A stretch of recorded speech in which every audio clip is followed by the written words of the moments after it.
Hello नमस्कार दोस्तों, PRC exam prep पर आप सभी का स्वागत है। दोस्तों, यूपीपी री एग्ज़ाम जो 24 अगस्त को हुआ है उसका सेकंड शिफ्ट के हिंदी के जितने भी प्रश्न हैं उन सभी का एनालिसिस देखेंगे। 20 से अपना क्वेश्चन स्टार्ट है, तो स्टार्ट करते हैं दोस्तों। पहला क्वेश्चन है, निम्नलिखित में से कौन सा विकल्प सूक्ति है? कौन सा विकल्प सूक्ति है? तो ऑप्शन नंबर ए, जिस पुरुष की दृष्टि सदा नीची रहती है उसका सिर कभी ऊपर ना होगा। जिस पुरुष की दृष्टि सदा नीची रहती है उसका सिर कभी ऊपर ना होगा। ऑप्शन नंबर ए बिल्कुल सही है। नेक्स्ट क्वेश्चन है, निम्नलिखित में से किस शब्द का अर्थ कोमल है? तो मृदुल का अर्थ है कोमल। Option number A.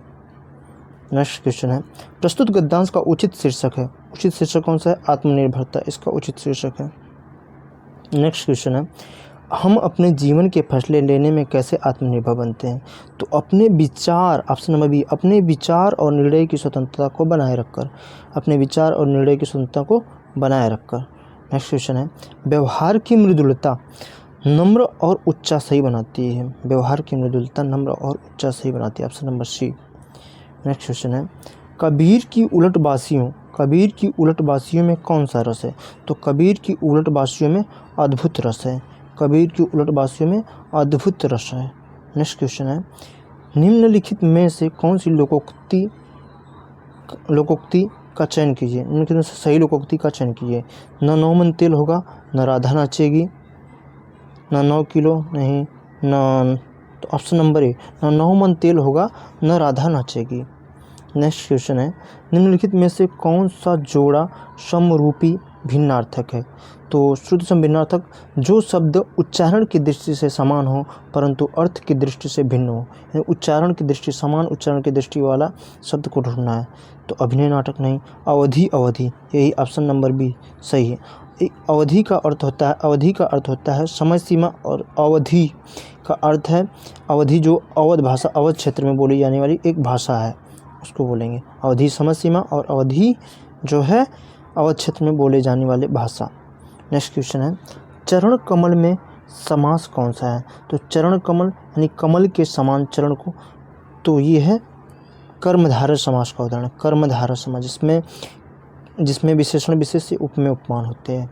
Next question है, सरोज का पर्यायवाची पूछा है। तो सरोज का पर्यायवाची होगा अरविंद, यानी ये कमल के पर्यायवाची है। कमल के पर्यायवाची अन्य पर्यायवाची जलज है, सरोज, अरविंद, पंकज, राजीव, नीरज, नलिन है। नेक्स्ट क्वेश्चन है, अस्थिर विचार वाला व्यक्ति कुछ भी नहीं कर पाता कि भाव को अभिव्यक्त करने वाली सही कहावत कौन सी है? तो दुविधा में, ऑप्शन नंबर बी, दुविधा में दोनों गए माया मिली न राम, यानी अस्थिर विचार वाला व्यक्ति कुछ भी नहीं कर पाता। नेक्स्ट क्वेश्चन है, सही अर्थ वाला शब्द युग्म कौन सा? तो सही अर्थ वाला शब्द युग्म है आकर और आकार। आकर में होता है खान और आकार में होता है आकृति, ये सही है। यहाँ पे कुल और कुल में होता है वंश या परिवार, और कुल में होता है किनारा होता है। कुल में होता है किनारा। मनोबल में कौन सी संधि है? मनोबल विसर्ग संधि का उदाहरण है। विसर्ग संधि। मनोबल में कौन संधि है? विसर्ग संधि है। विग्रह की दृष्टि से दिए गए विकल्पों में कौन सा विकल्प अनुचित है? अनुचित पूछा है कौन सा है? देश पर निकाला नहीं है, देश पर निकाला नहीं होगा, देश से निकाला होगा। अनुचित पूछा है तो ये ऑप्शन नंबर सही है, ये सही होगा। वन में वाह सही है, जल की धारा सही, चंद्र का प्रकाश सही है। तो ऑप्शन नंबर ए जो अनुचित पूछा है विग्रह की दृष्टि से अनुचित कौन है? तो ऑप्शन नंबर ए सही है। नेक्स्ट क्वेश्चन है, हिंदी में मूलतः वर्णों की संख्या कितनी है? तो हिंदी में मूलतः वर्णों की संख्या 52 है। हिंदी में मूलतः वर्णों की संख्या 52 है। घ का उच्चारण स्थान पूछा है। घ का उच्चारण स्थान अकु विसर्जनीय नम कंठ अ आ क ख ग घ अंगम और विसर्ग आते हैं कंठ के अंतर्गत। Option number A, option number C, घ क ख ग घ अंगा, ये कंठ, इनका उच्चारण स्थान है कंठ। घुड़दौड़ किस समास का उदाहरण है? तो घुड़दौड़ यानी घोड़ों की दौड़, ये तत्पुरुष समास का उदाहरण है, घोड़ों की दौड़। तो ऑप्शन नंबर डी बिल्कुल सही है। अंधा युग किसकी कृति है? तो अंधा युग धर्मवीर भारती की कृति। अंधा युग धर्मवीर भारती की है। इनकी अन्य रचनाएं गुनाहों का देवता, सूरज का 7वां घोड़ा, ये प्रसिद्ध हैं। अंधा युग, गुनाहों का देवता और सूरज का 7वां घोड़ा धर्मवीर भारती की रचनाएं हैं। नेक्स्ट क्वेश्चन है, निम्नलिखित में से शुद्ध वाक्य का चयन कीजिए। शुद्ध वाक्य कौन सा है? आतंकियों को रिहा करना मूर्खता होगा, या आतंकवादियों को रिहा करना मूर्खता होगी, मूर्खता होगी, या आतंकवादियों को रिहा करना मूर्खता होगा, आतंकियों को नहीं होगा, आतंकवादियों को रिहा करना मूर्खता होगा नहीं होगी। ऑप्शन नंबर सी, आतंकवादियों को रिहा करना मूर्खता होगी। ऑप्शन नंबर सी, आतंकवादियों को रिहा करना मूर्खता होगी, यही सही है।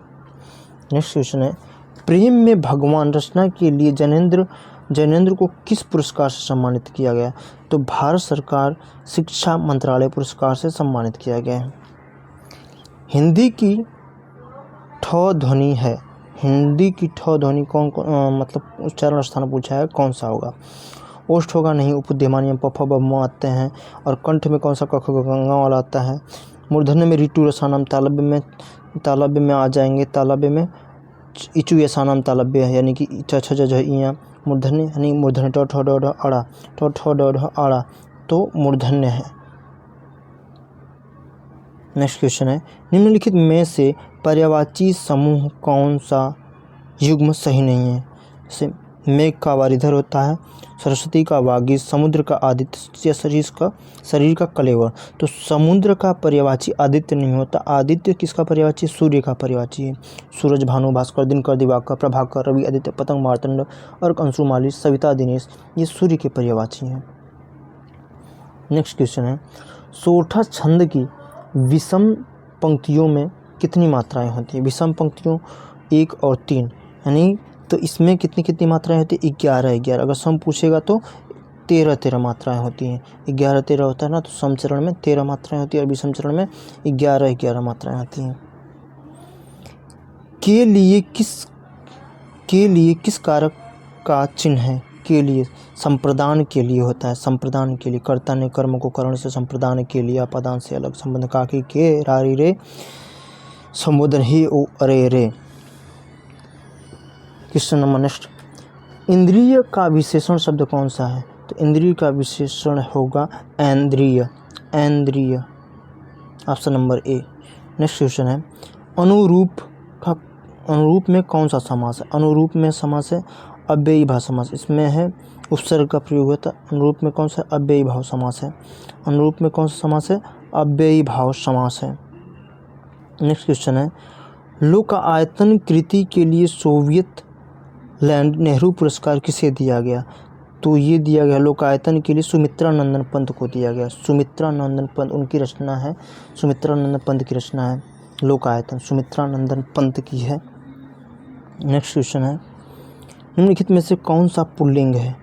तो माया नहीं, दया, आभार, आपका बहुत बहुत आभार, आभार बिल्कुल सही है। पशु, पांशु, पर्ण का क्रमशः सही अर्थ प्रकट करने वाला शब्द युग्म कौन सा है? तो जानवर, रेत और मूल्य, ऑप्शन नंबर डी बिल्कुल सही है। अ उपसर्ग से बना शब्द कौन सा है? अध्यापका, अध है इसमें, अवगत, अन्न और अथा, अ प्लस था, ऑप्शन नंबर डी सही है, अ उपसर्ग से बना शब्द है। अमीय का पर्यायवाची शब्द है, अमीय का किसका पर्यायवाची है? सुधा का है, सुधा अमृत का है, अमीय अमृत का होगा अमीय, अमीय, सोम, सुधा, सुरसुभोग, मधु, पीयूष, जीवनोदक है। नेक्स्ट क्वेश्चन, निम्नलिखित में से कौन सा स्वर संधि का उदाहरण है? स्वर संधि का उदाहरण है तो पवन स्वर संधि का उदाहरण है। नेक्स्ट क्वेश्चन है, गीदड़ का स्त्रीलिंग क्या है? गीदड़ का स्त्रीलिंग होगा गीदड़ी, गीदड़ का स्त्रीलिंग है गीदड़ी। जो क्रिया अभी हो रही है तो उसे अपूर्ण वर्तमान कहेंगे, अपूर्ण वर्तमान काल की है। नेक्स्ट क्वेश्चन है, निम्नलिखित वाक्यों में से किस वाक्य में आसन्न भूतकाल है? आसन्न भूतकाल, आसन्न भूतकाल को सामान्य अपूर्ण वर्तमान काल भी बोलते हैं। अपूर्ण वर्तमान जो अभी कार्य समाप्त हुआ, जैसे मोहित स्कूल पहुंच चुका है, चुकी रहेंगे, चुका है, चुकी है, तो ऑप्शन नंबर सी बिल्कुल सही है। निम्नलिखित वाक्यों में से समुच्चय बोधक अव्यय किस वाक्य में है? समुच्चय बोधक अव्यय जिसमें योजक चिन्ह लगा हो, सीता और गीता पढ़ती हैं, सीता और गीता पढ़ती हैं, ऑप्शन नंबर सी सही है। कंजूसी से धन व्यय करने वालों को क्या कहते हैं? उसे कृपण बोलते हैं। कंजूसी से धन व्यय करने वाले को कृपण बोलते हैं। तो ये रहे हिंदी के 37 क्वेश्चन।